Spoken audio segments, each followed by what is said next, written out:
what can I do right now? Like, what would the first thing I would do to optimize my site to ensure that that we maybe start picking up some of that this newfangled traffic that's out there? Is it focus on content, or is it there anything structurally, or like you said, I would say making like sure you don't have a firewall?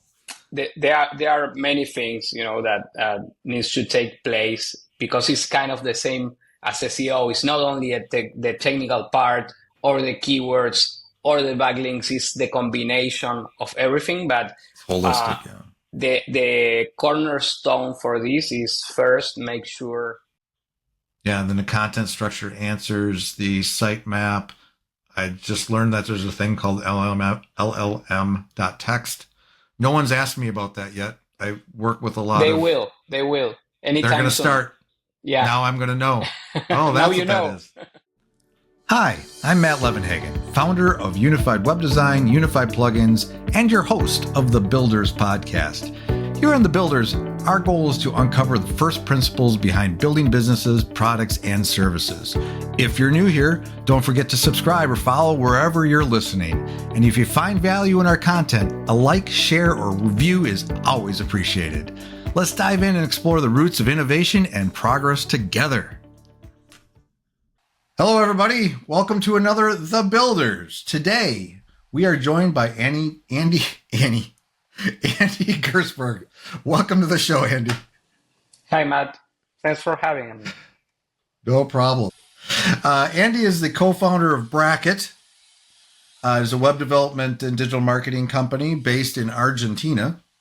That's right. And with over 20 years experience. Now, is that Yep. 20 years your experience, or is that 20 years just being in business? What is that? It's more than 20 years since we founded the company with my business partner. It's been a ride. Very cool. Very cool. Well, I'm sure you've seen a lot of things over that time frame. So we're going to be talking about AI at some point, and maybe at all points, because it's such a big topic these days. But first, what we like to do is kind of have you tell a little bit about your story, because as we dive into what you're building, something led up to that. Something informs what you do today and gave you the experience to be able to do what you do today. So tell us a little bit about yourself. Thanks, Matt. So yeah, it's as I was saying, it was quite a ride. Everything started kind of by accident. I was studying filmmaking school. I met my business partner there. We became friends pretty quickly, and he was into creating a company. I'm younger than he, so he was really pushing it. I just landed my first job at a local agency back then, and he told me like, "Hey, let's create something." And I jumped right in. At the beginning, we were more like a design boutique, working for Okay. local clients. Back in 2003, I believe, is when we started. Internet was not a thing, not an important thing, at least in Argentina back then, right? Oh, It right, started right. growing up. We're talking before smartphones here. It's actually So, interesting. It's interesting you say that, because other countries probably lag behind a little bit with the internet thing. We don't think about that. Like myself, based in the U.S., the big state of Wisconsin here, we probably had. We think we started to think about internet in the '90s already. here it's Everyone always was like connected. the local market is 3, 4 years behind Hmm. in how Yeah. we consume technology. And Uh, how did you? it's getting closer anyway because with everything regarding AI and technology adoption, things get here faster than it Right. did back then. But at the beginning, it was about doing design for different companies. I remember doing you know brochures or packaging for brands, things that you need to print. I remember going to printer companies and saying, yeah, this looks good. The color is accurate. Let's send it to the client. Old school. Wow. Yeah. And both my business partner and I were always technology enthusiasts, and when someone asked for a website, it was like, hell yeah, we'll do it, and we Yeah, jumped right into it. man, that's awesome. So what's the leap from, you went to school for filmmaking, you said? Yes, and then I studied advertising. Okay, so you had an interest in filmmaking and advertising, but your partner was Everything related to what we see, what comes into your eyes, design based, right, really triggers me. and that translates pretty well to building websites. Yeah, Yeah, and so that was good timing, and you guys got excited. You lit up when somebody said, "I need a website." Yes, you yeah. do. It was Let's actually, build I it. believe it was my business partner family business that asked for a website. It was actually an e-commerce, and that's when we hired our first coder. Hmm. And back then it was all about Flash sites, Oh yeah, with yeah. music, with Oh no. small Oh no. resolutions for nowadays. And I always relate what happened with Flash and Apple, that break where we needed to really shift the business into HTML5, and move into a different direction with what's going on now with AI. How Hmm. how the business, of course, this change is bigger. Like if you ask me, I see the AI development near as the launch of internet or smartphones. This is completely a game changer for everybody. Right. But still, when Flash was canceled, I don't recall, probably 2008 or 10. I don't recall the exact year, but all our company was based on creating Flash site, and we needed to adapt pretty fast. So I see what's going on with AI as a similar cycle, right? When you started my intro, you said that with 20 years, probably I saw a couple of things, and something that I noticed really early in the process is that life and companies have cycles, right? Nothing is going to be going up forever or down forever. Yeah. Of course, we are on the helm of our companies, and we can direct the course of our companies where we want the company to go, but still you can't go up if you are on a down cycle, and vice versa, right?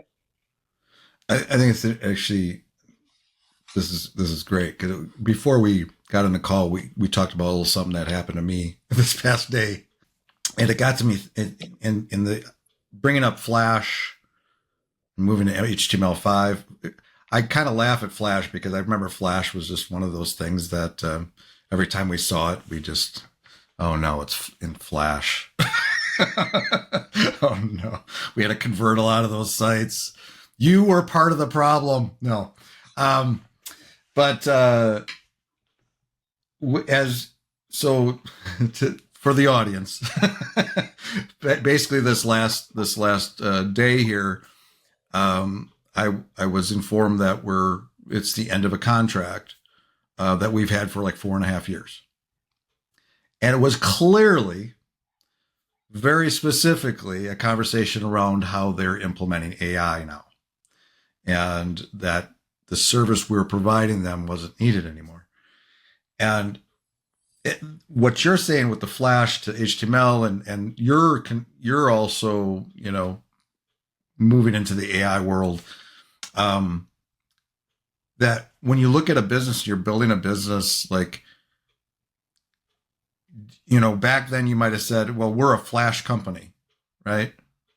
We do this, that you tie yourself to the technology, like somebody could, right? Like, I just build WordPress sites, or I just do this one thing. This is what we are. This is our branding. We're a WordPress shop. We're this, we're that. but that you're kind of setting yourself up if you lock too much into a technology or into a thing and don't figure out how to spread your risk in some way, right? Get Yeah. into other technologies and have an open mind. And And yeah, while go you ahead. were saying that, I was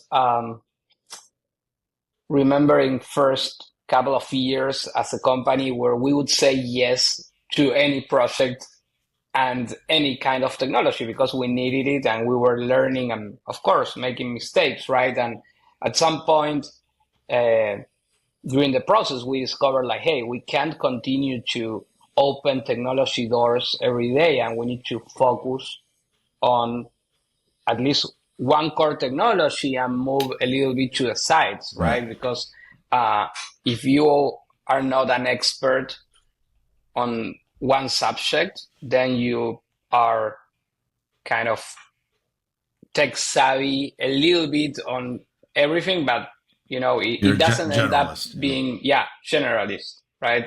Yeah. Um, but yeah, I mean, uh, it's you get married with technology, but you need to kind of open that marriage when things get distracting in terms of technology changes, right?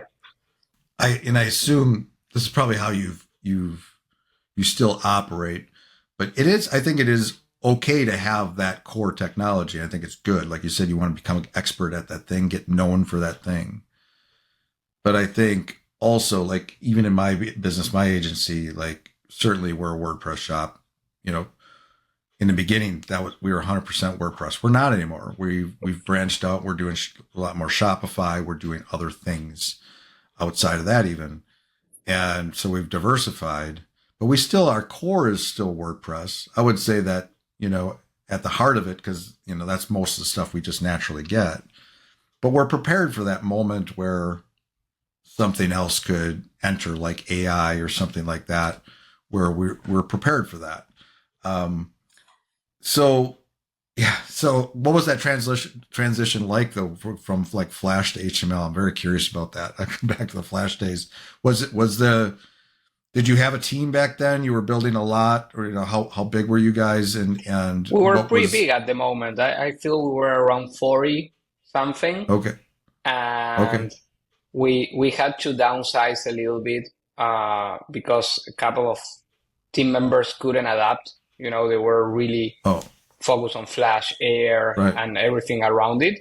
Um, but yeah, I mean, the market always tells you the direction they want to take, and of course, it's ideal to be on top of that trend when that happens. But sometimes you just need to steer quickly and recourse the company, right? It was a Right. transition, I believe, over probably 3 6 months where we needed to develop a new CMS technology. I feel we explored Drupal and Joomla at the time.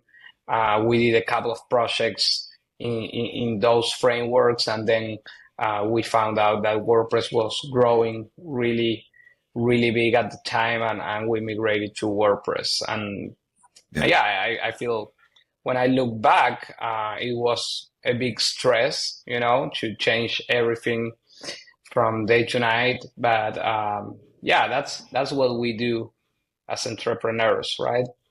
Yeah. I mean, you have to adapt, and yeah, that's interesting. I love hearing those names, Joomla, Drupal. I remember All those times. days. I actually worked on a Drupal site a few months back. It was kind of wild. Still alive. Yeah. Um, but what I'm hearing, and this is something I think, um, number one, you have to, number one, be aware of your surroundings. You can't get so locked in and so narrow that you're not watching where things are going. I mean, you can go too much. I mean, there's always new technology, especially in our business, where there's always new frameworks, new programming languages, new whatever. You can't do everything, but but those major trends, if they've stuck around for a while and you see people, it's in the conversation, right? that's when you really have to start paying attention, or when you know that there's an end of life happening to your technology. That was probably pretty obvious. You had to do something. But No yeah, options that's, there. yeah, right, right. And but but to find it, but when you were in that position, and it's a position that I'm sure, especially tech companies are going to be in at some point or another, where you've invested all this time, all this effort into this one technology, and that happens. It's it's going away, or something replaces it. How you survive that, it sounds like, is you just had to go into experimental mode. You tried, You you have built some to, stuff and on Joomla. yeah, and Uh, also from from a company perspective, and I always discuss this with friends that own companies, is it's good to have a runway of, hmm, cash that you can right. count as a reserve, because usually when you shift from one technology to the other, it's not that you tell your clients or go to look for new clients, say, hey, hello, now I'm selling this other technology. And they say, yeah, you know, um, let's do it, because usually you don't have a portfolio in place, right? And Right. Right. you have Yeah. you have of course your name, your trustworthy word, but still people need to trust, and they need to see something you build on that. So uh, for those transition months or even years, it's really good to have always a runway of a couple of months where sales can be down, but you can cover it, right? Yep. Yep. Yeah. And then way that goes for a lot of things in business, because you never know what's going to hit you, or business goes away for a minute Yeah. and you got to survive. You got to try to maintain the team or whatever. But yeah, runway is a really, really good tip. I mean, it's hard to do sometimes, depending on how your cash flow is and stuff, but having at least some way to ride out those situations. I don't know, the thought of, when you're talking about portfolio too, that's an interesting, because you have like this huge portfolio of flash sites, and you've done all that work, all the testimonials are locked into that, and all this. But now you have to. It's not just going to a new thing; it's rebuilding all that from scratch. I was thinking of Webflow. So Webflow became a thing the last few years, right? And I had the ability to. I had some developers that had experience with Webflow, and like no code. This is the Yeah. thing. This is where things are going, right? And I threw it on our website. This is one of the things we can do for you. I sent out estimates, but I would do it in a way where I would have it as an option, right? We can do WordPress. Here's another option though. We got this Webflow thing. This is why you might More want to use cost it. effective, and More cost yeah. effective, right? It's developer friendly. Did clients The whole choose spiel. this option? What's that? If client chose that option, Well, if they could choose the option, but they always went with WordPress. yeah. They never did. So, and for me, I just went with the play, and that was because it's oftentimes with another agency that they're used to, things being done, and they just weren't. I don't know, they just weren't sold on it, or it just didn't work out. But we tried. But that was an experiment, right? I've since taken Webflow off. We're actually doing more for Shopify now. That was another. We started getting Shopify stuff. We're getting that experience. I just got off a call yesterday with a prospect that's going to be a Shopify site. Did you read Direct Shopify's note? I think it was released yesterday. that they're going out of business or what? No, not at all, not at all. No, that the CEO, I believe, was saying to all employees, uh, right now, from now on, Shopify won't hire any more employees unless you can prove me that AI can't do it. And that was a big memo. It was like 4 pages long, and it went viral. Someone leaked it. Maybe it Oh was wow. meant to be leaked. I don't know. But it was fun to read that even the CEO was saying, like, for myself, I won't be hiring anybody unless I can do all the testing and make sure that there's not a process where AI can do it for us. Wow. No, I hadn't seen that yet. Big statement. That is a big statement. And Yeah. and that's, yeah, that's echoing, right? Like I mentioned that contract we lost. That's the reason. It's because they figured out they could do these tasks we were doing for them with AI internally. And that's interesting. Yeah. I mean, imagine the problem with that being leaked is now other companies are like, huh, that's a good approach. Yeah. I mean, at the beginning, when, and correct me if I'm wrong, but probably you felt the same when AI went viral. We got a little bit scared. Like, hey, this is coming for our jobs, right? This is Yeah. coming for our revenue, and in a way, you can always see it that way.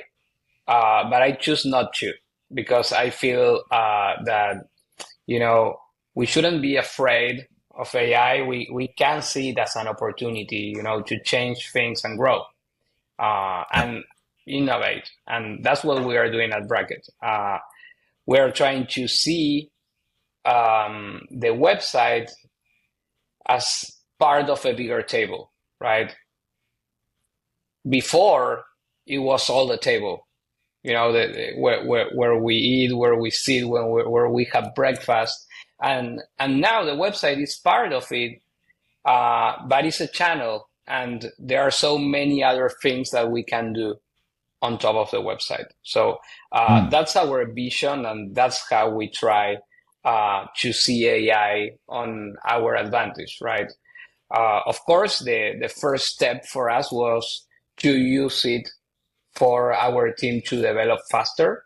And there are so many tools that probably your team is also using. And at the beginning, it was kind of vague, and people were complaining probably the beginning of last year. But right now, it's like everybody's like, yeah, we use it, and we are coding so much faster, right? And Yeah. so much better. And it's even validating code for us, fixing errors that we see on the code. And um, those tasks, reading code takes forever. It's just a process that the machine does. And we can focus on, you know, creating better sites, creating better UX, providing better solution for our clients. Excuse the interruption, but I'd like to take a quick moment to thank the sponsors of the Builders Podcast, Unified Web Design and Unified Plugins. At Unified Web Design, we specialize in crafting custom websites and providing comprehensive design and development solutions to help businesses build a strong online presence. Unified Plugins offers a suite of WordPress tools designed to help you create beautiful websites, enhance functionality, and drive conversions. Explore how these services can elevate your digital projects by visiting unifiedwebdesign.com and unifiedplugins.com. Now back to our program. And then again, talking about this bigger table, as I told you before, we are not only developing websites, but we are also offering marketing services. For the last 5 years, we've been doing more and more SEO with marketing, and it's amazing because back then it was really difficult to provide quality SEO and provide results. And right now, with all the tools that we use, it's getting easier and more powerful. With AI, we are trying different tools, really fun to use to discover new trends. To make proof of different keywords really fast. But also, what we are learning through metrics is that people are starting to land to our clients' websites through AI, right? They are asking questions on Oh, right. ChatGPT, on Gemini, on Perplexity about stuff that our clients are providing, and AI is bringing our client side up, and they are linking from ChatGPT to the client's website. And that's really, really amazing, because it's really changing the game in terms of how people are searching for things. Just a note on that. Like you were just, I was looking at some analytics, and that's not our job to look at analytics. I just saw the analytics because we're in everything. And one of our client sites, e-commerce sites, and it noted that like the source of that traffic. And I was seeing ChatGPT like That's exactly quite what I'm talking about. frequently. Yeah. I'm like, wait a minute. They're, number one, I didn't even realize they could track like everything else, like search and everything, and see that as a source. But it sounds like, yeah, more people are even though it is search, it's kind of changing now. It's not just coming from search results, but people are doing their searches right in ChatGPT now, especially now This with the is browser. it's completely new, and it's of course a challenge, but uh, mainly because Google Analytics can tell you the source, like it's coming from ChatGPT, it's coming from Gemini, but it won't tell you the question, right? Oh, What right, yeah, was the user asking ChatGPT to land your website? So you need kind of to do the inverse engineering. And what we are developing as a service is what we call GEO, that is Generative Engine Optimization. That basically is SEO for LLMs. so what is it? The GEO? G. GEO, Generative Engine Optimization. Okay. Oh, And okay. the tricky part is, you know, LLMs don't rank anymore. There is not, a page with different results. There is not a top 5 results. There is usually one result, and that's it. Right. They don't care. The different LLMs, they don't care about keywords. Mm. They are searching for an answer, and so there are many things that we are doing and testing, and of course it's evolving.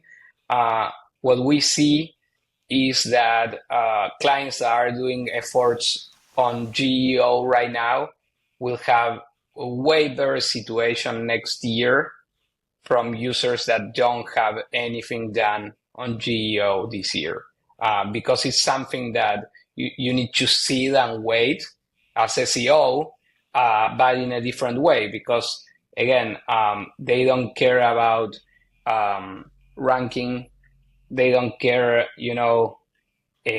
about how long your post is. This is a different and complex system, of how you structure content for LLMs, always thinking about an answer, right? So again, you need to think about what users are going to be asking for. And also you need to, of course, create data sets that are open to LLMs to consume. And you need to make sure also that your site can be consumed by external LLMs, because usually most of the firewalls will block, AI, because it could be spammy, it could be something that tracks a lot of traffic that and bandwidth that you don't want to pay for. But for GEO, it's crucial that you get indexed by these bots, and the traffic of the internet, when you see it, is amazing, because it's shifting quickly, and more bots are crawling websites than humans. How This is what about I love. This is what I love about that? having a podcast, because I never know where we're going to go. And now we just fell into my wheelhouse. Like I have a, how I started out online. I did paid advertising and PPC back in the 2000s, and affiliate marketing, but a lot of Google AdWords and SEO. And hearing this just fascinates me because as you're talking, I'm like, oh yeah, I'm thinking about the actual interface, thinking about ChatGPT and how it does a search, and then it has these like little circles, like where the sources, and I imagine that's what people are clicking on, right?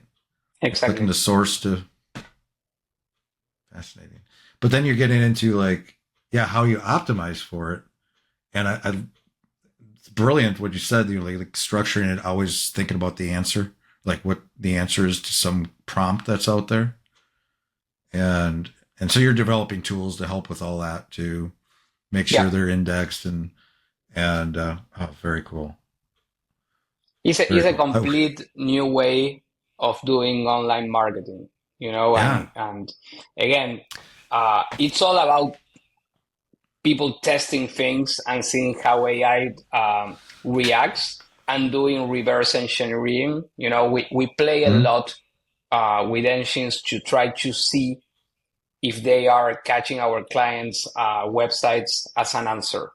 Uh, the engines also take a lot of consideration for external sources such as Reddit, all those kind of listing websites that have a lot of authority. So we are doing a lot of work for our clients on that space. This is exciting. This is kind of like when SEO first came around, right? Exactly. This is like this is like the new version of that, or the evolution of that, maybe. And because you always, for years, I was like, when is SEO going to die?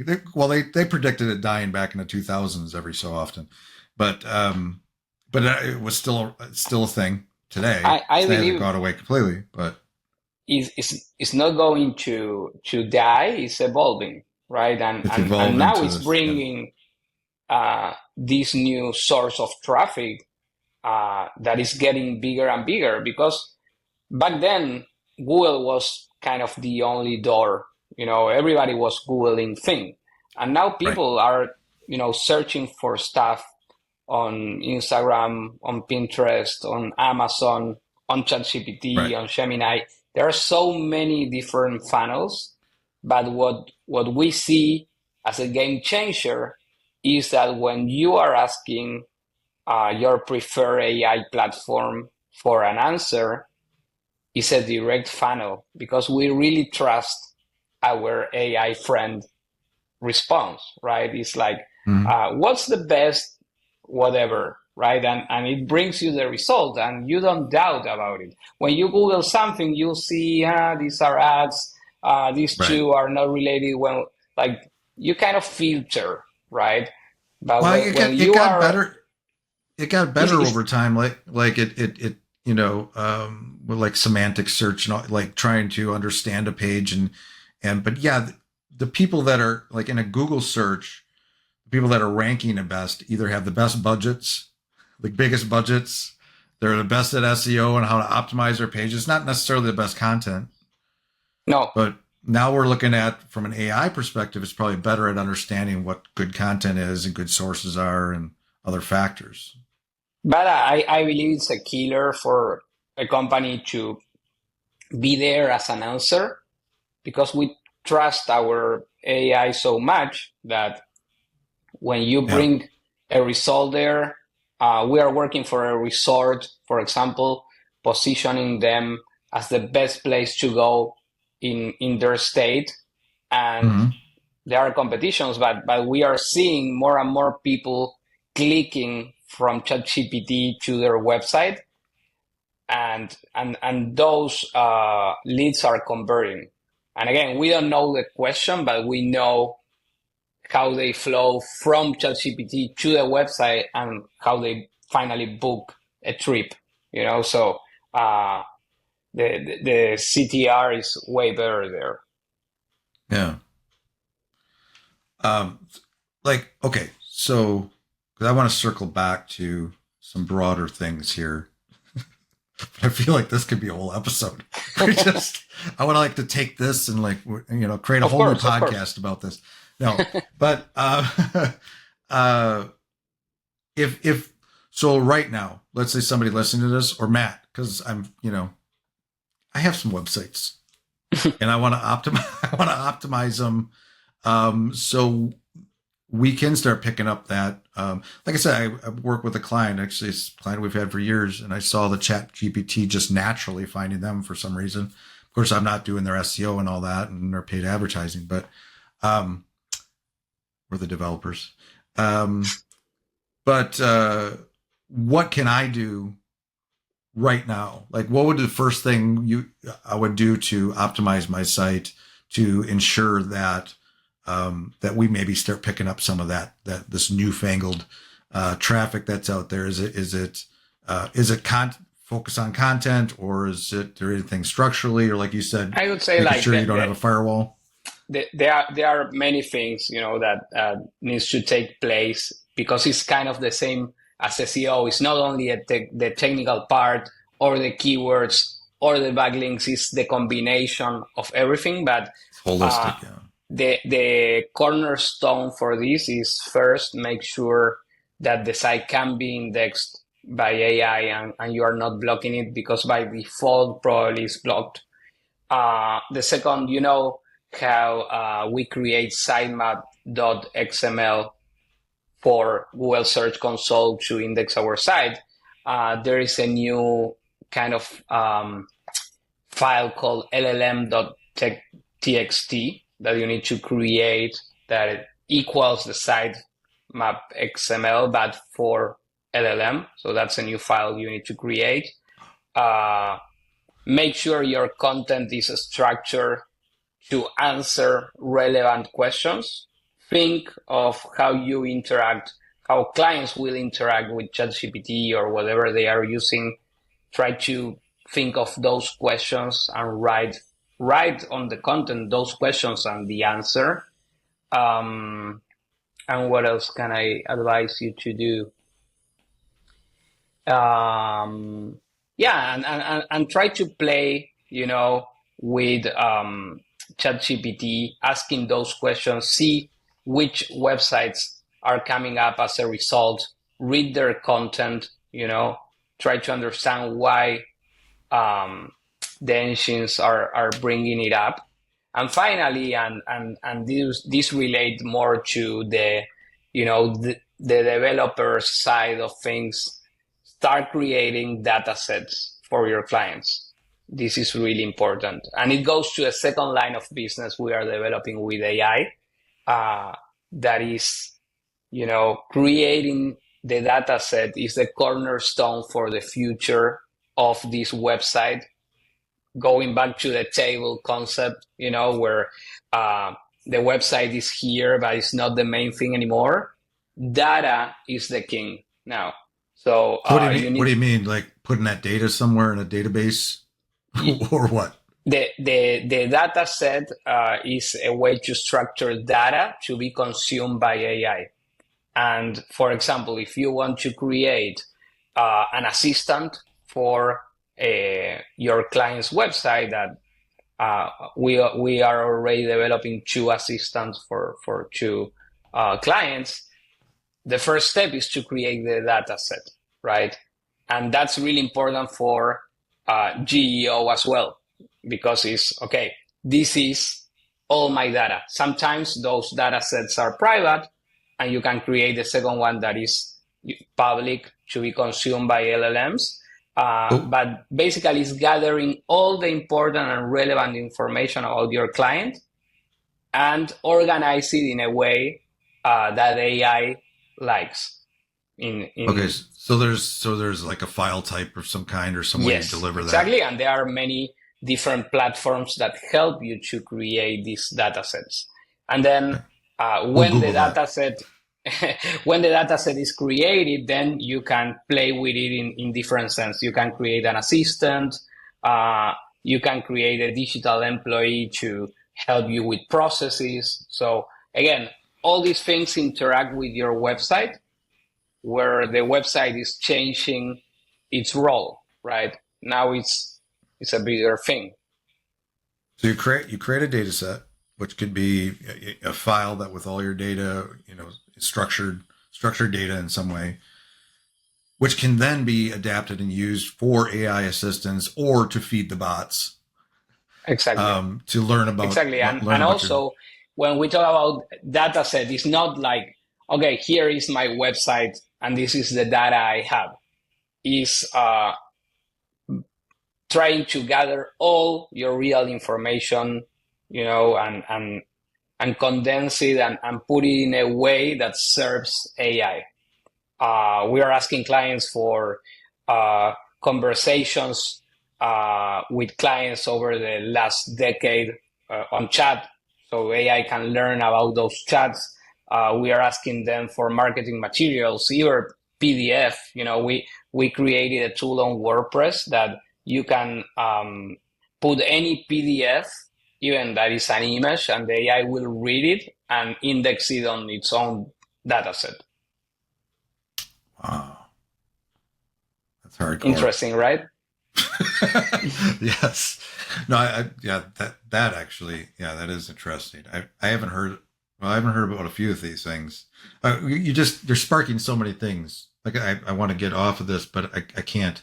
Um, Experimenting, and so that's number 5, the data sets. So that's awesome. I definitely want to learn more about that. Um, and then we have the Number experiment. six, number six is they need to hire us. Right. Yes. That's at the end. Well, yeah, we'll save number 6 when we close this out. But yes, that'll be number 6. No, yeah, for sure. That's the only. We don't necessarily need to do all this ourselves.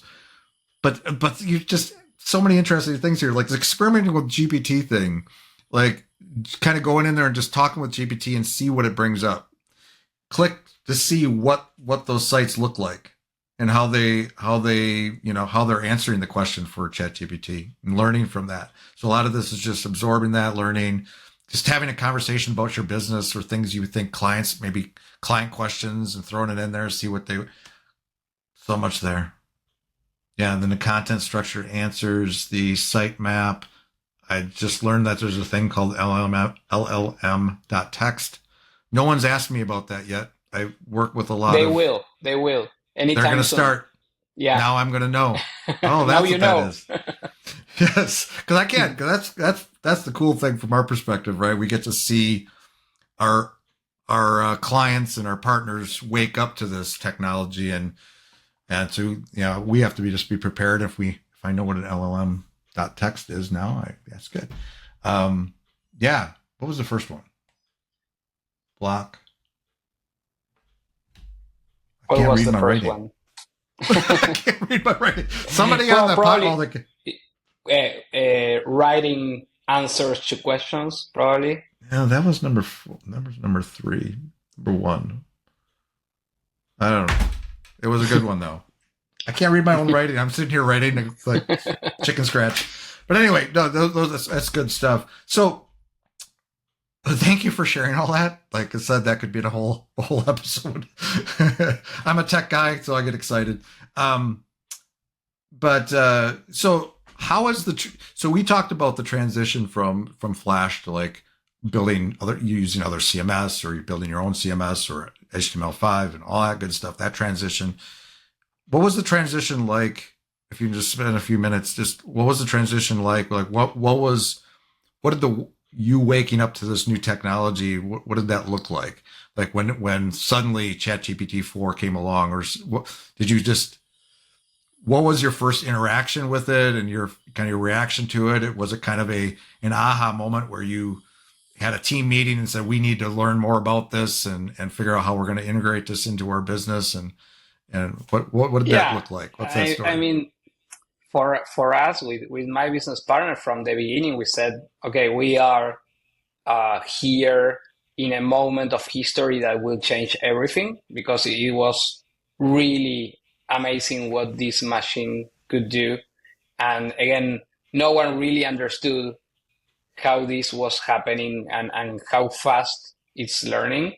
But the rest of the team, people tend to resist change a little bit. It was not that we told the team like, hey, now use this as your copilot. And I believe the branding copilot that Microsoft chose for their software is so accurate, because it's not that, AI needs to replace coders. They need to Right. co-pilot with them and save them time for those tasks that are boring and that they don't add value, like reading all the code and validating, fixing small errors here and there, right? Or maybe showing them the path of how to start a big project. It's not that, at least for now, the AI will replace everything and you will ask them like, hey, create this app for me. And then you go to sleep at the next morning, the app is ready and launched on the stores, right? There Right. needs to be a human, Not there yet. Yeah. not there yet. Maybe it will, but for now, what we see is that we need to adapt quickly. We need to, use it as a co-pilot, use it on our benefit to grow and offer more things to our clients. I told you about this data set tool that we are creating that is integrated with WordPress. So it's a mix between WordPress, Pinecone, that is a different platform, and our own custom coding where we connect the website, external sources, even files that you upload and create the client's own data set. I told you about creating assistants for website, even for internal use.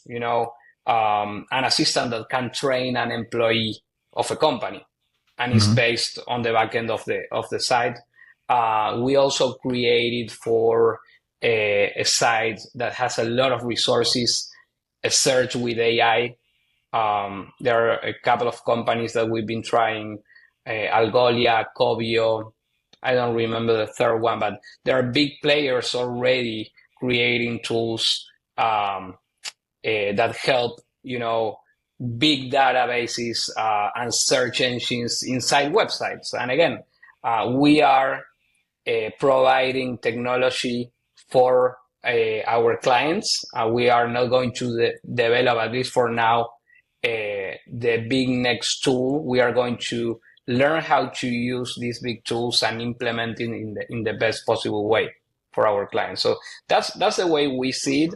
Of course, it's a challenge, and it will be probably a time to reshape the company and the offering, but we are Yeah. already doing it, and it's an exciting time to be in tech, right? More and more money is going to be put on budgets to allow people to, access AI on their companies. So Yeah. that's where I see that we should focus. Yeah. It is an exciting time. But like you said, though, it's not something that necessarily is going to replace anybody's job or make that change overnight. It's something we're all slowly adapting to, and through experimentation, trying different things and launching new services or I mean, throwing those it can ideas out there. replace you. It can replace you if you don't evolve, right? It happens Right. with species. It happens with companies and people. Mm-hmm. If you are just sitting there and waiting to see if what you were offering before this is still in business for a long time, maybe will replace you. If you Well, I move think along, and play it right, I believe it's a big opportunity to grow. well, it definitely should be a wake up call. I think if just as a micro example, like this contract we had was to do a very specific thing. If that's all we did, if that was the only contract, the only type of thing we did, we'd be in trouble. Yeah. We because I know just based on that experience, there's a particular type of developer that they're if they haven't got the call yet, um, but it's that it's time to think about, kind of look around what other whoever's in your space, what they're doing and what they're experimenting with, what they're bringing forward, and you start experimenting, you start diversifying, looking at other technologies or other ways to do things. But it's also a great tool we can just do more with less. Like the team we have today, we're in the future, in the past, we might have been, oh, we're going to add more resources. We're going to add more people to our team. Or now it might just be, we just need to get better at using AI or use this other platform or integrate this other thing to help us do things more efficiently and faster and in better ways. So it is exciting times. So if somebody wants to learn more about what you guys do, how do they find Bracket? Is that the domain name? Bracketmedia.com. They can enter our website. Bracket Media. Yeah. Gotcha. I love your homepage, by the way. I'm a web guy. You can't not read it. Data-driven web solutions for you. Yeah, that's big. That's clean. I love the font. We get into the design. Thank you. That's awesome. That's the best way to reach us. And of course, if you are interested in learning more about our services, happy to jump on a call and talk about what we do, what we can do for you, and learn about your business, right? Because sorry, go ahead. I cut you off. No, go ahead. I was going to say, where can somebody reach out to you? Where do you hang out? In LinkedIn, X? Yeah, in all the platforms, as everybody. Platforms? But yeah, LinkedIn would be better for this. Okay, cool. Yeah, I'm a LinkedIn guy myself. Yeah. All right, awesome. Otherwise, just go to bracketmedia.com. Exactly. All right. I appreciate your time. It's been a real pleasure, Andy. Thanks for sharing your experience and taking me down that rabbit hole of SEO and GSO. Is that what it is? GEO. And GEO. Right. Yes, I got it wrong already.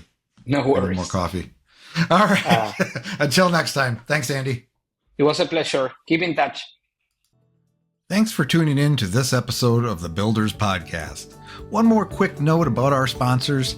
At Unified Web Design, we're passionate about doing better together, partnering with agencies and businesses to deliver exceptional web design, development, and ongoing support. And Unified Plugins offers tools to take your WordPress projects to the next level, helping you build beautiful websites, enhance functionality, and drive more conversions. If you haven't already, subscribe or follow to stay updated on future episodes. And if you enjoyed today's conversation, sharing it with somebody who might benefit helps us grow this amazing community. Until next time, keep building with intention and creativity.